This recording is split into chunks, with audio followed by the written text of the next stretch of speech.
already, only we didn't. So I've just, well, my other half has just had to sort it all out for me. My other half being my son.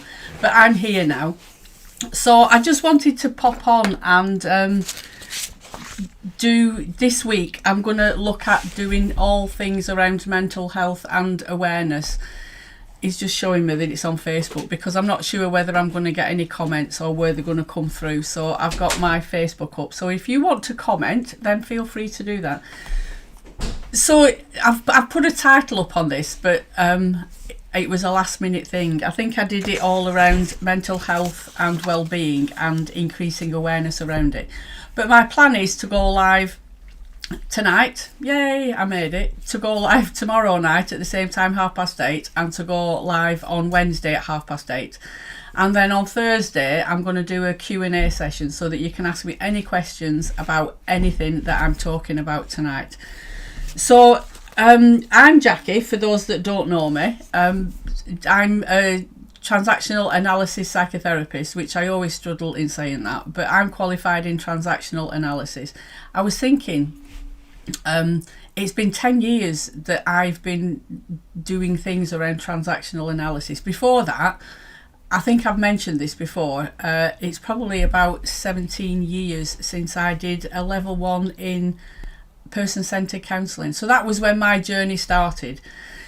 And the topics that I'm going to be talking about over these next 3 days are things that it's took me all my life to learn. And the world is a bit crazy at the moment. And I was trying to think of a way that I can help support people. Not in the therapy room. This is not therapy. It's based on therapeutic principles, but it's more a support for people who can log it and just listen to this. Hopefully they'll get something from it. Hopefully something will resonate with you, and you know, you might have a bit of an insight or a bit of a light bulb moment where you think, oh wow, that's how it works. So I'm all about living life being human. That's my tag for everything. On my platform, on my Facebook page, everything is based around living life being human, because that's what we all do.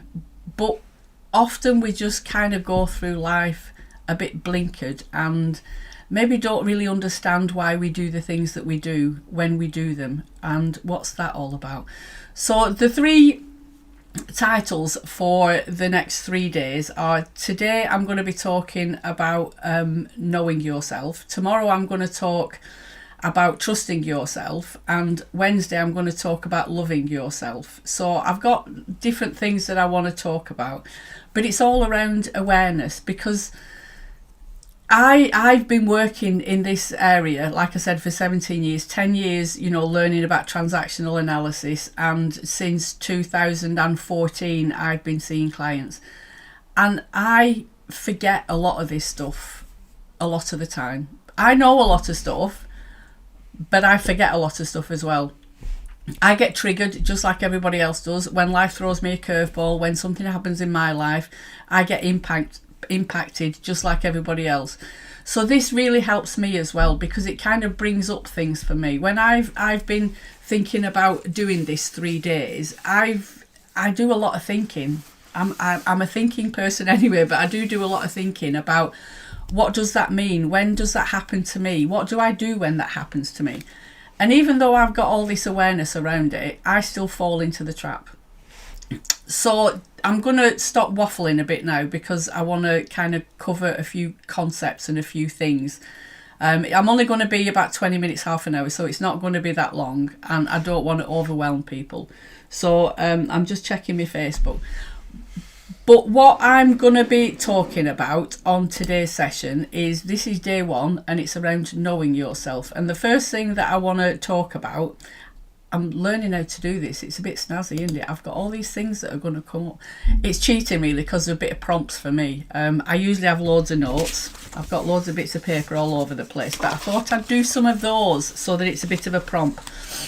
So part of transactional analysis is knowing about our life script and our driver behaviour, and I talk about this an awful lot because I just love transactional analysis.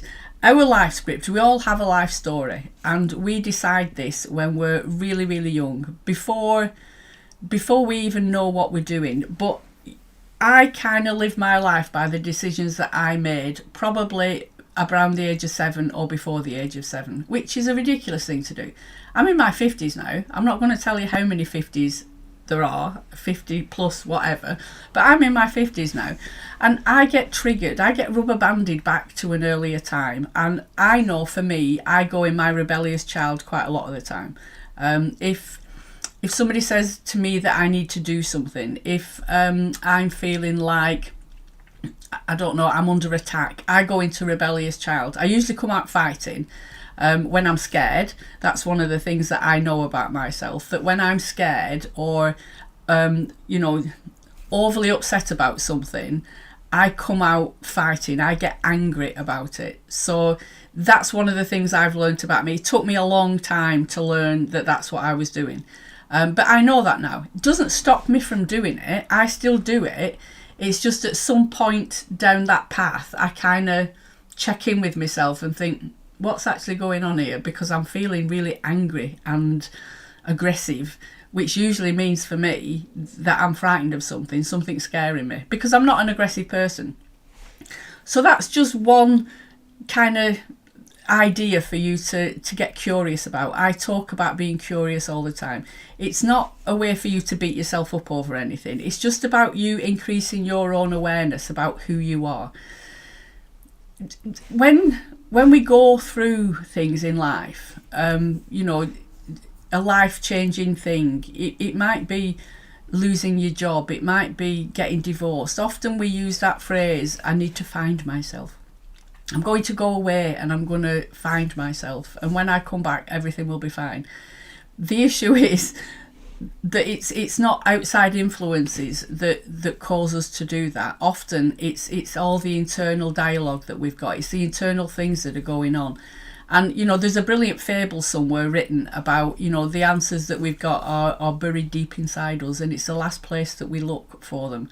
So it's all about what's going on inside, and when we have an awareness about those sort of things, it helps us in every area of our life, whether that's relationship, whether it's our career, whether it's being a parent, whatever it is. The more awareness we have around who we are and how we respond and react to things, the easier life becomes. And that's what I'm all about, is making our lives as easy as possible, to understand ourselves a lot better and those people around us, because we're all unique as human beings. There are no two human beings the same.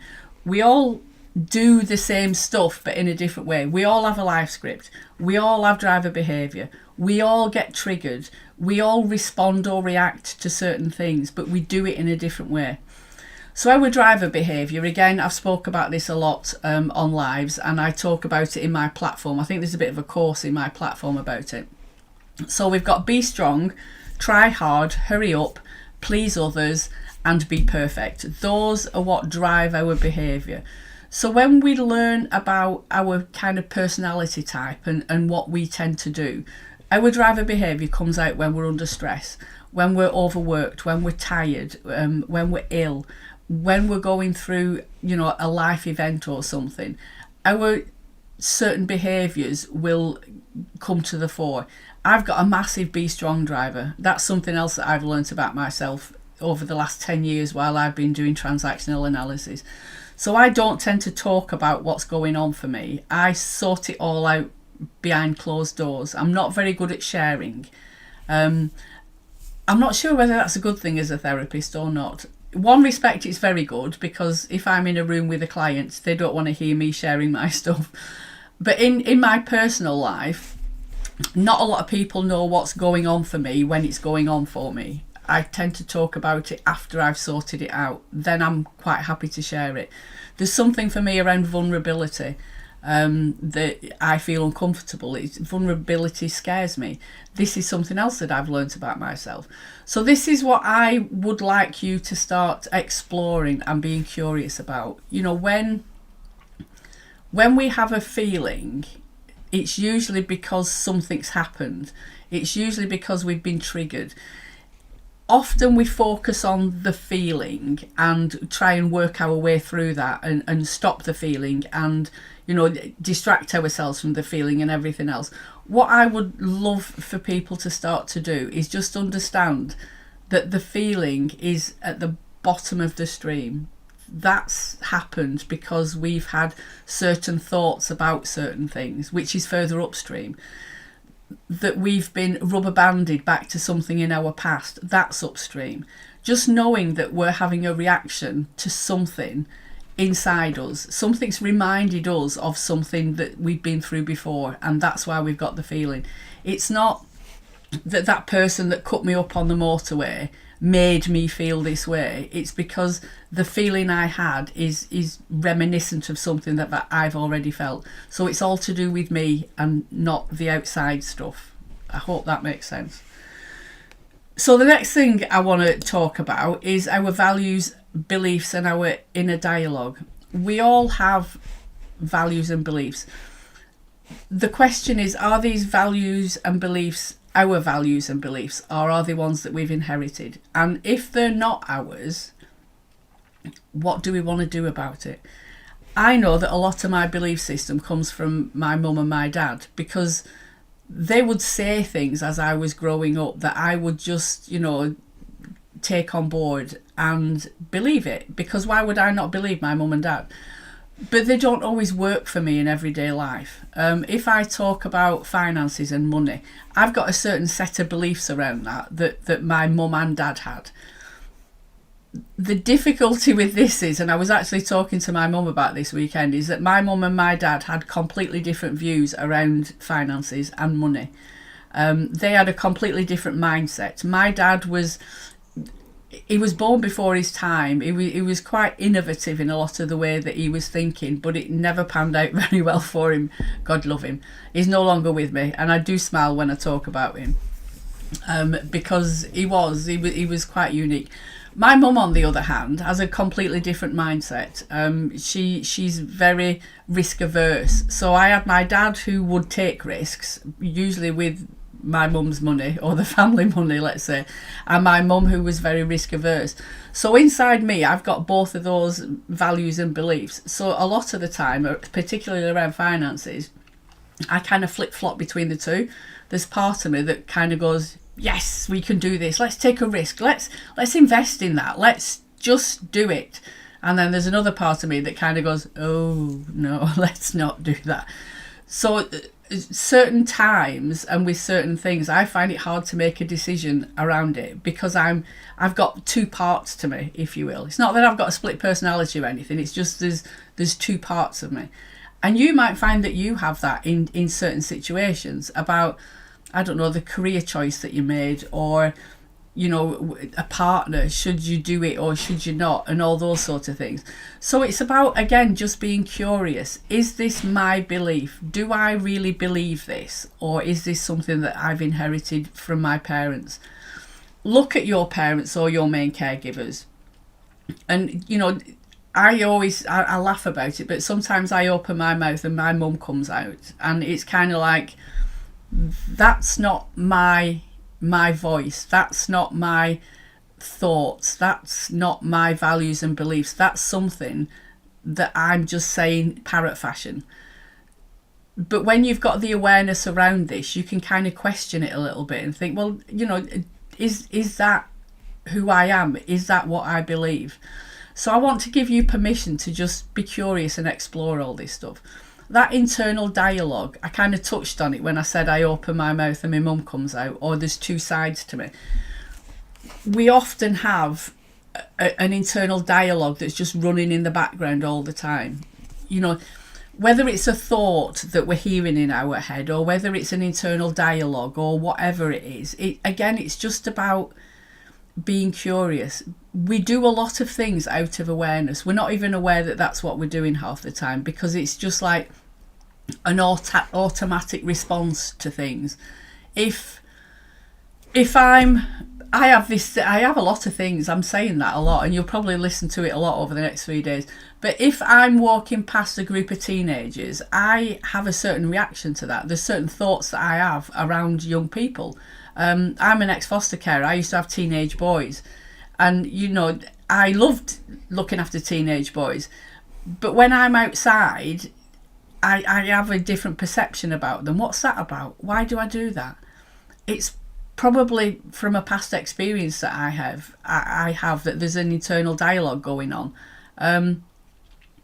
Shop assistants. I have another thing. I'm going to let all my secrets out now. If I'm being served by somebody in a shop and they don't even look up at me, they don't have any eye contact with me, I take umbrage at that. Why is that?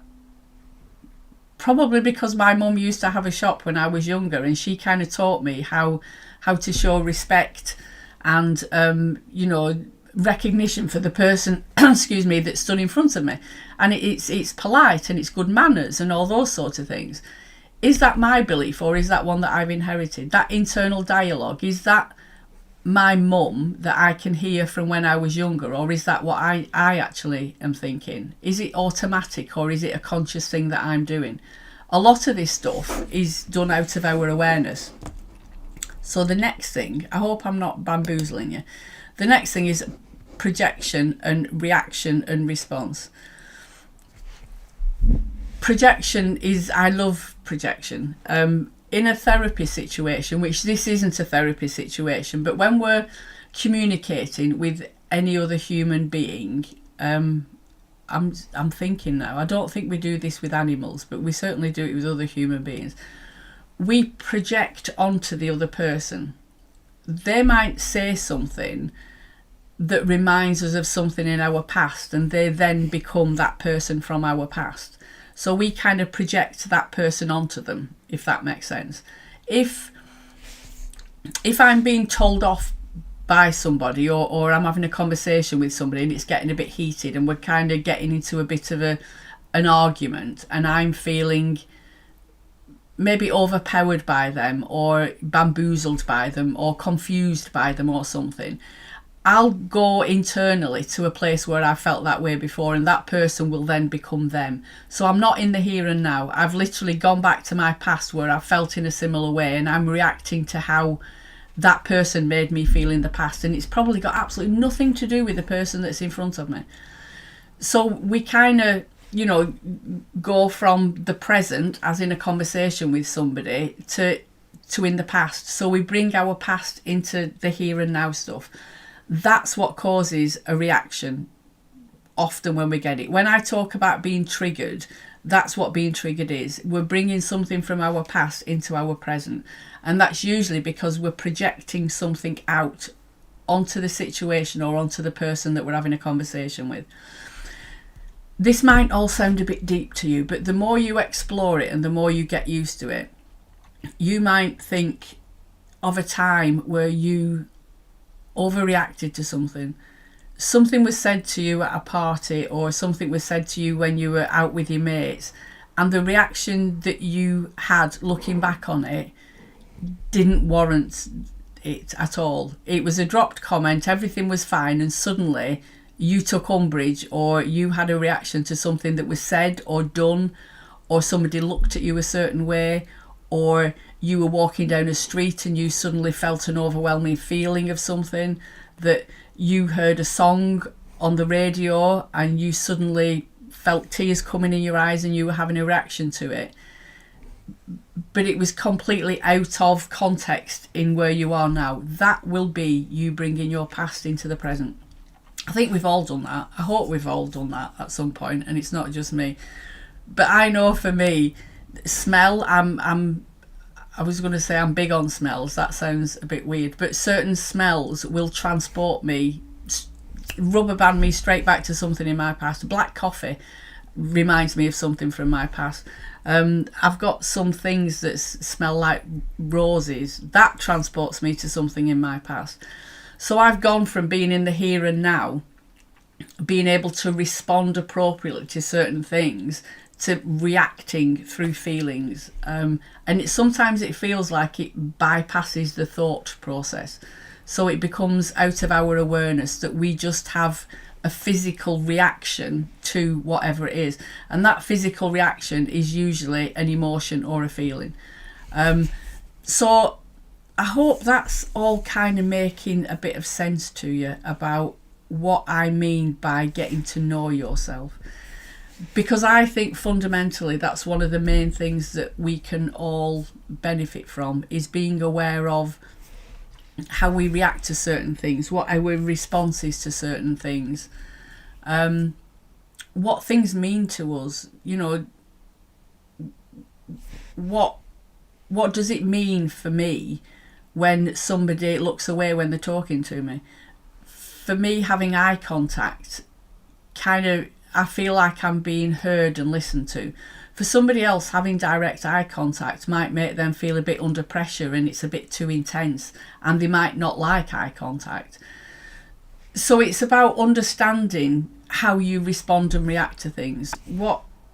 When do you feel, you know, vulnerable? When do you feel under pressure? When do you feel like something's not right for you? You know, that gut feeling that you have sometimes. What's going on around you when that's happening? And it's about just exploring it, playing with it, seeing what happens. I think I said it before, if you don't like going out in a crowd, you know, what's that about? Why does that impact you? When on somebody else, they're absolutely fine in a crowd and don't like being in just twos and threes. They find that quite intimidating. This is what I meant when I was talking earlier on about we all go through the same process. We all do the same stuff. We all have a life script. We all have driver behaviours. We all have values and beliefs and an internal dialogue. We do all project out and we all react and respond to things, but we all do it in a unique way to us. I can be out, you know, with somebody, probably even my sister, and we were brought up in the same family with the same parents. So our upbringing, you would like to think, would have been pretty much exactly the same. But we will react and respond completely differently to what's going on around us, which says to me 100% of the time it's not the external event or the person that's creating the same feeling. It's my internal processes that create my feelings and my responses to what's going on around. Otherwise, my sister will probably have the same reaction to what I do, and we don't react to the same things. We don't actually like the same things, to be honest. We were talking the other day about television programs and things like that. We are completely different with our likes and dislikes. Our values might be quite similar. I don't think our belief system is the same, but that's because I made different choices to her when we were growing up. My life script is my life script. Even though we were in the same family, my sister's life script will be completely different to me. Our driver behaviours are different because we made different decisions at different points in our life when we were growing up. So it's about just being curious about these things. It's mind-boggling when you think about it, how many billions of people there are on this earth, and how we all respond and react differently to different situations.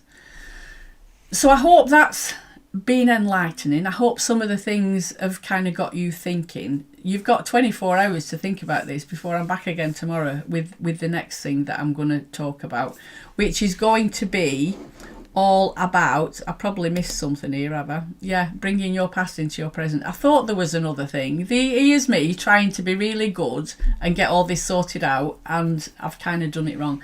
I've spoken about bringing your past into the present. I just didn't put my slide up. That's about being rubber banded back to something in our past. I'm kind of reliving it in our present situation. I'm not as professional as what I thought I was. So I'm now going to put up what I was going to put up about tomorrow. I'm going to get rid of all of these and I'm going to put my last one up. And is it? Yay! See, I got that right. Day 2, trusting yourself. This is going to be quite an interesting one for me because I used to think that I trusted myself a lot, that I didn't trust other people. That no, I didn't trust other people, but I completely trusted myself. And again, it took me quite a few years to work out that sometimes I think it's me that I don't trust, my decisions.